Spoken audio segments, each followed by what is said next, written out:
Are you worried about outliving your retirement? Folks, hear it all the time with my clients. And today I want to dive into probably one of the biggest financial concerns that affects millions of people is outliving your retirement savings. Okay. Understand what the life expectancy is on the rise, but the future of financial security is pretty much uncertain. The question is that you got to ask yourself, look, will your money last as long as you do? Well, guys, I'm going to break that down today. You're here with Earl, the money coach, but make sure you like, follow, and subscribe and click the description below where I have instant approval on insurances, opening up health savings accounts, and for business owners, 6 figures to help you on a loan to start your business. But before we start talking about anything else, we all know what they say. Numbers don't lie. So the number is this. As of this year, 2025, the average life expectancy in the United States is 77 and a half years. Men for 74 years old, women for 80 years old. So if you retire at 62 or at 65, you're going to need 15, 20 years, maybe even longer of retirement savings. And then the big kicker is we have a lot of medical advancements, meaning that people now, they're not just living into their 70s, they're living into their 80s and 90s. So while that's great, it does make a huge financial challenge because the longer you live means more years of expenses, more years for healthcare costs, and more years to potentially outlive your savings. So how do we tackle that? Well, the history is the big problem is we all depend on what? Social Security. You always hear about Social Security. It plays an important role in retirement, but the question is it enough?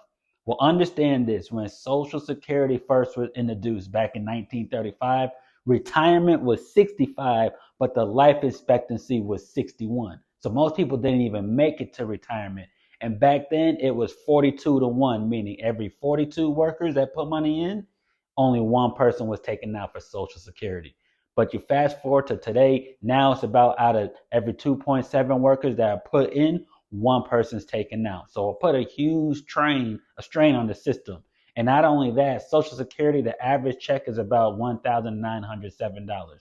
It's helpful, but you guys know your bills. Is 1900 going to be able to help out? In fact, here's a big problem. Social Security was never meant to be a sole resource for retirement. It wasn't designed for that. It was supposed to be a supplemental. Okay, meaning you have different things that you could supplement. But 40% of people that retire, they said that 90% of their income is Social Security. So it becomes a huge issue when the cost of living it continues to rise. So it's not enough. And then what we get from regular work, your pensions and your 401k plans, it's not enough. So when you look at it, you got to understand the traditional route. Traditionally, pensions, they're great. They were the norm back in the day, but they're so rare now. And many retirees are left with just a 401k to be able to fund a retirement. It may not be enough, especially right now. The average 401k balance is about 113,000. So it sounds decent, but that's not going to be a lot when you think about you need to live off what they say 4%, the 4% rule. So that means only $400 a month. You'll be able to withdraw living off that 4% rule. And we all know that's $400 not enough. 400 plus maybe 2 grand for Social Security, that's not going to be enough. And then pensions are damn near gone.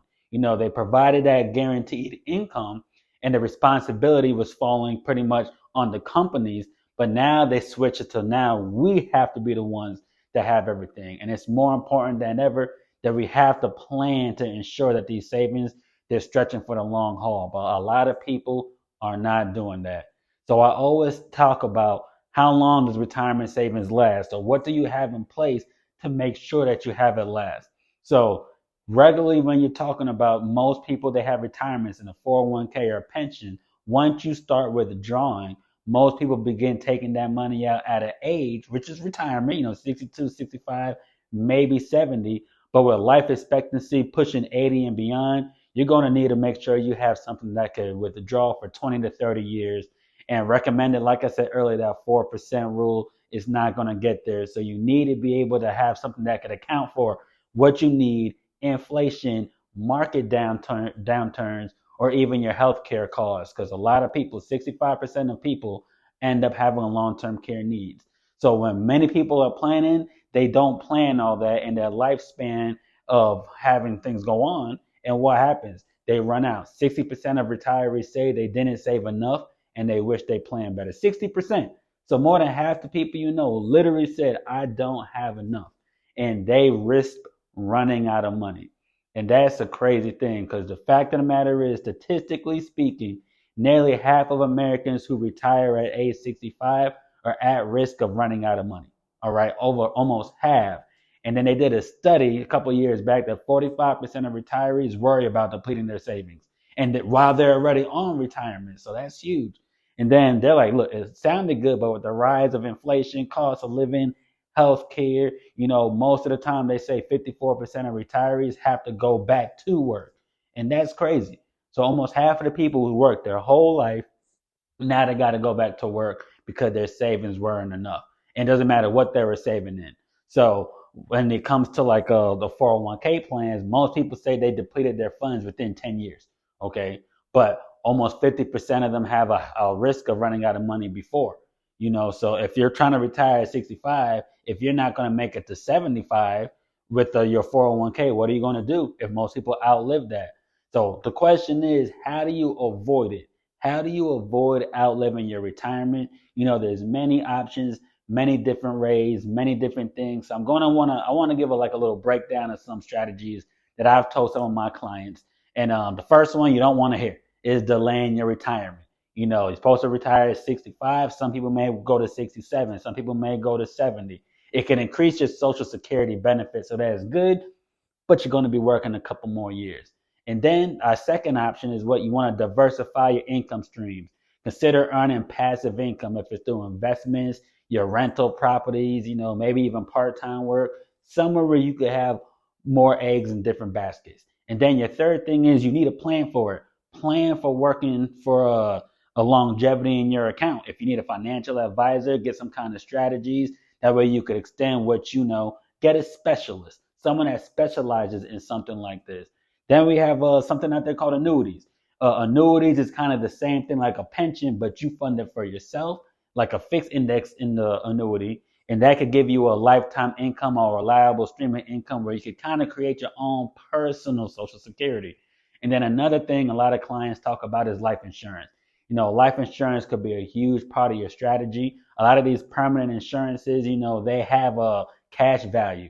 So you could use a cash value as a benefit for your retirement and then leave everything else for your beneficiaries. So that's a huge step you could use. One thing people don't talk about is municipal bonds. You want to have stability, look into municipal bonds. You got tax-free municipal bonds. They could provide a huge stable risk. And definitely if you guys are in a higher tax bracket, you could look into that. And then, one of the big ones a lot of folks talk about is a Roth IRA. Maximize those contributions because it's a tax-free growth and tax-free withdrawals when it comes to retirement. A big issue is a lot of people save money for retirement, but the taxes they don't actually calculate, and that could take a huge hit. But also, folks, healthcare. Look up long-term care plans, health savings account. In my description, I have so you can get an HSA account. You want to have these things and manage healthcare because a huge thing we say is health is wealth. A lot of people lose a lot of their funds trying to stay healthy. So you want to do all that stuff, budget wisely, create a budget. I talk about it all the time. Stick to your budget, because you're going to have unexpected costs, unexpected things that are going to happen. So you want to do that. But my main goal I always tell people is reevaluate your investments. You should be every year. You have a medical checkup every year. You need a financial checkup every year. Make sure you're actually reevaluating what you have either by yourself in your portfolio. If you get a financial professional, something that you could use out there to ensure that you are staying with what needs to be done. Now, I always say the last thing I want to talk about is the future of your retirement. And that comes down to life expectancy. Understand as life expectancy is continuing to rise, planning for retirement will be that much more important, folks. All right, future retirees, you may need to have to be more aggressive. People talk about saving 10%. You may need to save 15, 20%. Different kind of strategies with your income that could create more passive income for you. And additionally, Social Security. You hear about it all the time. Will it even be there? Most likely, I'll be honest, it may not disappear for younger generations, But you should be prepared to know that what we're getting right now, these checks, the average of 1900, that might not be the case when you hit retirement in the next 15, 20, 30 years. So the key I always talk about is to start early, make informed decisions, and ultimately utilize pretty much different kind of strategies to ensure that your money lasts. Because the biggest problem I see with a lot of my clients is all their eggs are in one basket, and if something happens, what do they do? So the bottom line, folks, is retirement isn't just about saving, it's about planning for a long, healthy life. Because what you know and what most people are doing is helpful, but it's not probably going to be the best thing to help everybody. You need to manage your plans, manage them carefully to make sure that your money doesn't run out, and understand if you want to live off 4%, 5%, 6%, whatever it is, plan accordingly. But the good news is there's a lot of things out there. You have your fixed index annuities, you got your insurances, your Roth IRA, your municipal bonds, all these different kind of strategies that you could use and provide different kind of incomes to help secure your future. And that's one of the things that I do. So if you want any more information, you could reach out. But if you found this video helpful, make sure you guys like, comment, and subscribe, and check the description below. Like I said earlier, we're talking about health savings accounts. I have so you could open up your health savings account below, get your life insurance instantly approved, or $100 to help you fix your credit. And I'll see you guys next time. Take care.